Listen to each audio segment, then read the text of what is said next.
Human judgment is a flawed, emotional mess. Disguised as cold, calculated logic, we pride ourselves on being objective, rational beings who see the world for what it truly is. But the truth is far more humiliating. We are all victims of a psychological glitch known as the halo effect. This is a cognitive bias where our overall impression of a person, usually based on a single superficial trait like physical attractiveness, height, or a confident tone, colors our judgment of their entire character. If someone is beautiful, our primitive brain subconsciously whispers that they must also be intelligent, kind, and trustworthy. We build a radiant halo around them, blinding ourselves to their incompetence, their greed, or even their darkest intentions. The elite know that the world is a stage, and most people are judging the play by the quality of the costumes, not the depth of the script. Sovereignty begins the moment you stop falling for the packaging and start analyzing the product. You must learn to strip away the halo, or you will spend your life being a puppet for those who have mastered the art of looking the part. Friedrich Nietzsche once remarked that all credibility, all good conscience, and all evidence of truth come only from the senses. But he also warned that the senses are the ultimate deceivers. The halo effect is the sensory trap of the modern age. In 1920, psychologist Edward Thorndike noticed this in military ratings. Officers who saw a soldier with a good physique automatically assumed that soldier was also a leader and a marksman, even without a shred of proof. This is the aesthetic fallacy. We project godhood onto symmetry. In the United States, this is the fuel for the celebrity expert culture. We see a handsome actor or charismatic billionaire, and we suddenly treat their opinions on medicine, law, and global economics as gospel. We have projected a halo of universal wisdom onto them, simply because they achieved fame. This isn't evolution, it's a tribal instinct that hasn't changed since we followed the strongest-looking hunter in a cave. If he looks like a leader, he must be one. This biological shortcut is why incompetent men lead nations and brilliant men die in obscurity. But don't be fooled into thinking this is just about admiring famous people from a distance. It is a silent, invisible tax you are paying every single day of your life. Research from U.S. labor economists shows that above-average-looking individuals earn roughly 10 to 15% more over their lifetime than those viewed as below average. This beauty premium is estimated to be worth over $250,000 in extra earnings over a 40-year career for the exact same work. You aren't being paid for your skills or your late nights. You are being paid for the luck of your DNA and the symmetry of your face. In the American workforce, the halo effect is the ultimate gatekeeper. It determines who gets the interview, who gets the promotion, and who gets the benefit of the doubt when things go wrong. If you are attractive, your mistakes are seen as learning opportunities. If you are not, those same mistakes are seen as proof of incompetence. Before we go any deeper into this psychological prison, you need to understand where you stand.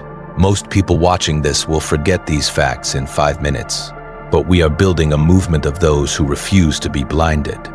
We are on a mission to gather 100,000 elite minds, a collective of sovereign individuals who see the matrix for what it is. If you are one of them, if you value truth over appearance, hit that subscribe button now. Join the 100,000 who are learning to break the illusions. This is your first step toward intellectual sovereignty. Oscar Wilde, with his sharp and cynical wit, once said that it is only shallow people who do not judge by appearances. The true mystery of the world is the visible, not the invisible. Wilde was mocking the very trap we fall into, but the corporate world in the USA has turned this mockery into a multi-billion-dollar strategy. Data shows that attractive CEOs receive significantly higher compensation packages and longer tenures than their less attractive peers, even when their company's financial performance is identical. We are literally paying a premium to people for the structure of their jawlines. This is why the suit and tie or the Silicon Valley hoodie are not just clothes. They are psychological weapons. They are designed to create an immediate halo of status or innovation that bypasses your critical thinking entirely. When you walk into a boardroom, people aren't seeing your soul or your data. They are seeing the halo you've projected. The master knows how to wear the halo as armor, but he never forgets that it is a mask. And if you think you can escape this with a high IQ or a good resume, think again. In the United States, there is a direct and terrifying correlation between height and power. Over 60% of Fortune 500 CEOs are over 6 feet tall, while only 15% of the general US population reaches that height. We subconsciously link physical height with leadership stature and authority. We are still choosing our corporate and political leaders based on who can reach the highest branch or who looks the most imposing on a debate stage, not who has the best vision for the future. Arthur Schopenhauer argued that every man takes the limits of his own field of vision for the limits of the world. The halo effect is the wall of that vision. It makes the world seem simpler and more beautiful than it actually is. But simplicity is the playground of the fool. The darker, more lethal side of this bias is found in the American justice system, where the halo can literally mean the difference between life and death. Study after study has proven that attractive defendants are significantly less likely to be convicted by a jury. And when they are, they receive lighter sentences for the exact same crimes as those perceived as unattractive. We find it physically, almost biologically painful to believe that someone who looks good can be capable of doing something evil. This is the Bundy Paradox. Serial killer Ted Bundy operated for years in plain sight because his halo of charm and conventional good looks acted as a high-tech cloaking device. He didn't look like a monster, so the world refused to see the monster standing right in front of them. Niccolò Machiavelli warned that everyone sees what you appear to be, but few experience what you really are. If you want to be intellectually sovereign, you must develop the X-ray vision to see past the silk skin and the bright smile.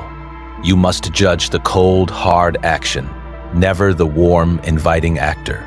This bias is so deeply ingrained that it starts before you even learn how to read.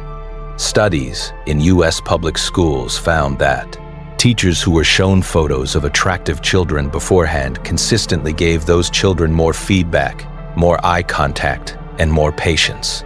This led to a phenomenon known as the Pygmalion Effect, where these children actually scored higher on IQ tests later in the year because of the extra attention they received. The halo actually creates a fake reality. Your perceived intelligence today might just be a reflection of how your first-grade teacher liked your smile or the way you dressed.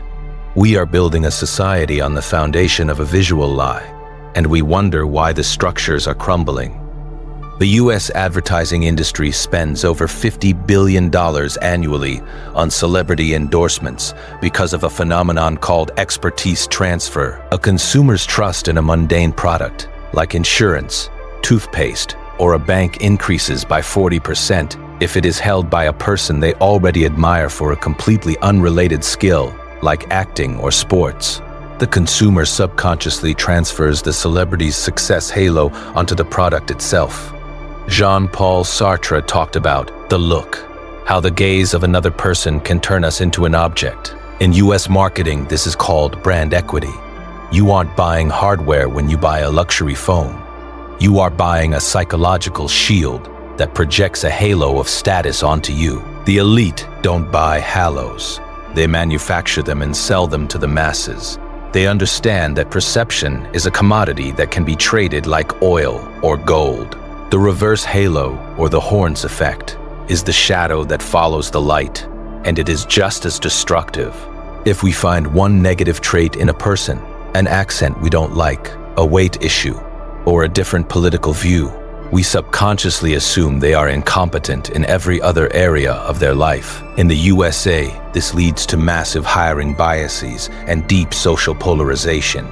We dismiss brilliant ideas because the person delivering them doesn't fit our visual profile of an expert. This is the death of meritocracy.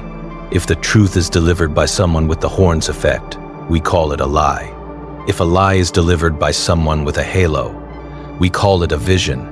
True sovereignty is the ability to hear the truth, even if it comes from the mouth of a beggar. and to spot a lie even if it is whispered by a king in a golden hall.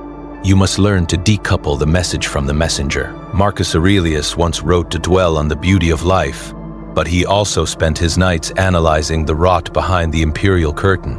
He knew that the most beautiful flowers often hide the deadliest poison. As you move through the world, remember that your brain is a cognitive miser.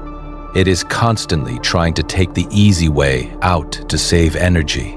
It wants to use the halo to categorize people into good and bad based on a single glance. Resist this biological urge. True intelligence is the capacity to hold multiple conflicting traits about a person in your mind at once. A man can be a brilliant artist and a terrible human being. A woman can be a ruthless CEO and a compassionate neighbor. The halo blurs these lines into a single glowing deception. Your job is to break the glass, look into the shadows, look at the data, look at the history of their actions, not the promise of their faces. This is the point where most people quit. They are too comfortable in their illusions. But you are still here.